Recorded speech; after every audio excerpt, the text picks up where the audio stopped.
In Greek mythology, Achilles was the strongest warrior and hero in the Greek army during the Greek War. He was also the commander of the elite Myrmidons, a Thessalonian infantry unit that often turned the tide of battle. However, Achilles was destined to be a great warrior. His mother had made him invulnerable to human weapons. And as a baby in the river Styx, the mythical river of the underworld, this made his skin impenetrable, except for where his mother held him with the heels.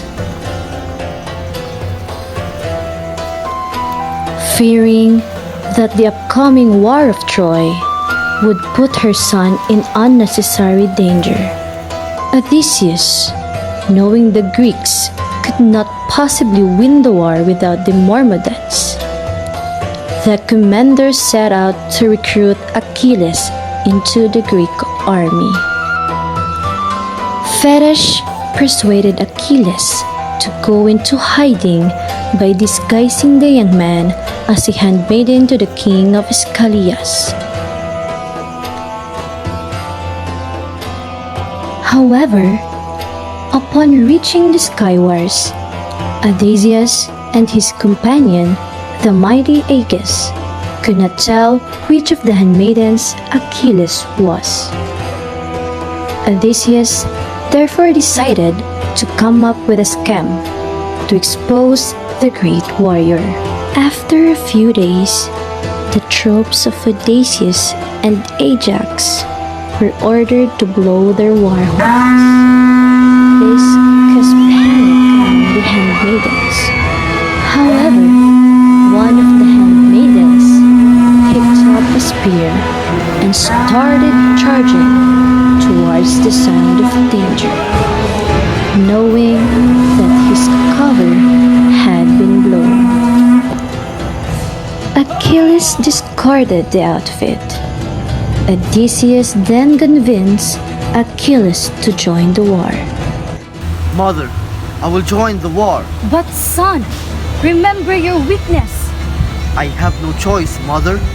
Ignoring the pleas of his mother, Achilles with his cousin Patroclus mastered the Myrmidons and set out for the court of Agamemnon to join the great Greek army and set out for Troy.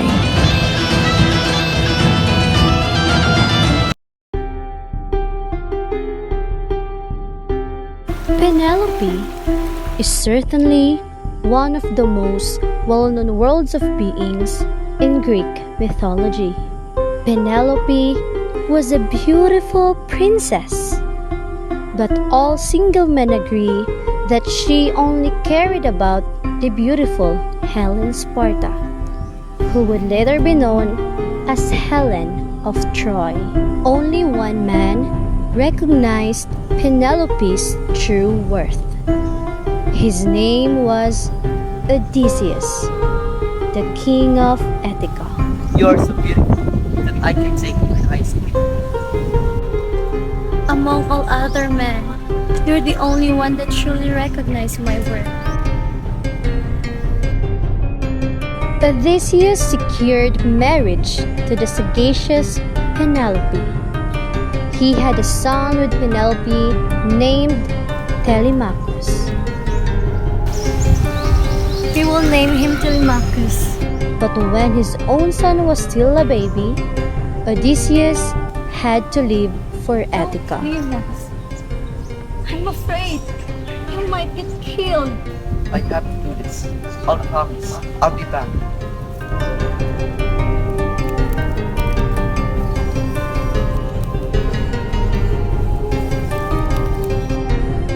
Penelope had always been a faithful wife to her husband and kept believing in his return.